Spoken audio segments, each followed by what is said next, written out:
धरतीपुत्र अर्जुन की वापसी। उत्तर प्रदेश के एक छोटे से गांव सारंगपुर में अर्जुन नाम का एक किसान रहता था। उसकी उम्र लगभग 45 साल थी। चेहरा तपती धूप और मेहनत की लकीरों से भरा हुआ था, मगर आंखों में अब भी उम्मीद की चमक बाकी थी। अर्जुन का जन्म एक साधारण किसान परिवार में हुआ था। उसके पिता रामनिवास गांव के सबसे ईमानदार और मेहनती किसान माने जाते थे।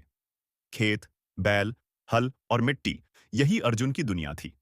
बचपन से ही उसने अपने पिता के साथ खेतों में पसीना बहाया। वह जानता था कि यही जीवन है, यही उसका भविष्य। समय बीतता गया।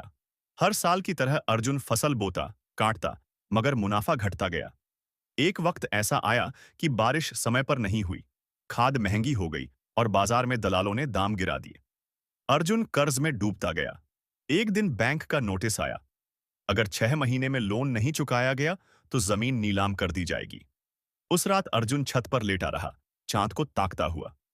मन में विचारों का तूफान चल रहा था। उसने ठान लिया, अब कुछ अलग करना होगा, नहीं तो सब खत्म हो जाएगा। अर्जुन ने गांव छोड़ने का निर्णय लिया। वह लखनऊ गया। वहां एक बड़ी मंडी में नौकरी करने लगा। वहां उसने देखा कि कैसे बिचौलिए किसानों की मेहनत का फायदा उठाते हैं। उसे समझ आया कि असली दिक्कत खेती में नहीं, बल्कि वितरण प्रणाली में है। वहीं अर्जुन ने कंप्यूटर, मोबाइल ऐप्स और सोशल मीडिया के बारे में जाना। वह रोज कुछ नया सीखता। यूट्यूब पर खेती के आधुनिक तरीके, जैविक खेती, ड्रिप इरिगेशन और सरकारी योजनाओं की जानकारी। 6 महीने बाद अर्जुन वापस अपने गांव लौटा, मगर अब वह बदल चुका था। गांव लौटते ही लोगों ने उसका मजाक उड़ाया। किसान शहर से लौट आया, अब कौन सी खेती करेगा?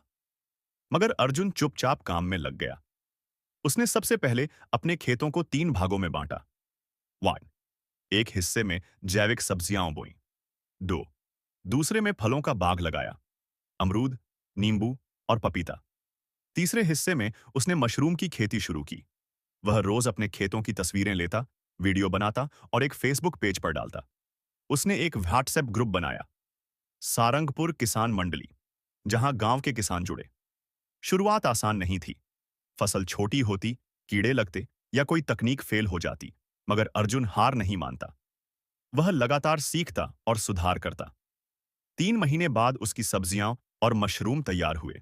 उसने उन्हें सीधे लखनऊ के रिटेल दुकानों और घरों तक पहुंचाने का नेटवर्क बनाया। ग्राहक उसकी ताजी, जैविक सब्जियों के दीवाने हो गए। उसके पेज पर हजारों फॉलोअर हो गए। अब अर्जुन को मंडी नहीं जाना पड़ता था। ग्राहक खुद उसके पास आते थे। धीरे धीरे उसका कर्ज उतर गया। बैंक ने भी उसकी सराहना की। अब गांव के दूसरे किसान भी उससे जुड़ने लगे। अर्जुन ने एक छोटा सा ट्रेनिंग सेंटर शुरू किया, जहां वह आधुनिक खेती के गुण सिखाता। उसने सरकार की मदद से सोलर पंप, वर्षा जल संचयन और मृदा परीक्षण की सुविधा गांव में शुरू करवाई। वह स्कूल के बच्चों को भी खेती के प्रति जागरूक करने लगा। किसान होना शर्म की बात नहीं, गर्व की बात है। कुछ ही सालों में अर्जुन का नाम राष्ट्रीय स्तर पर प्रसिद्ध हो गया। उसे धरतीपुत्र नवाचार सम्मान मिला।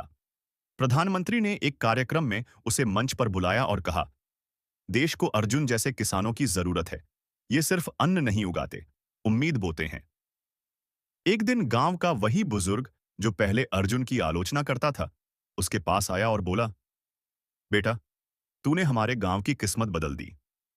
अर्जुन मुस्कुराया और बोला, बाबा, मिट्टी वही है, बस सोच बदलनी चाहिए।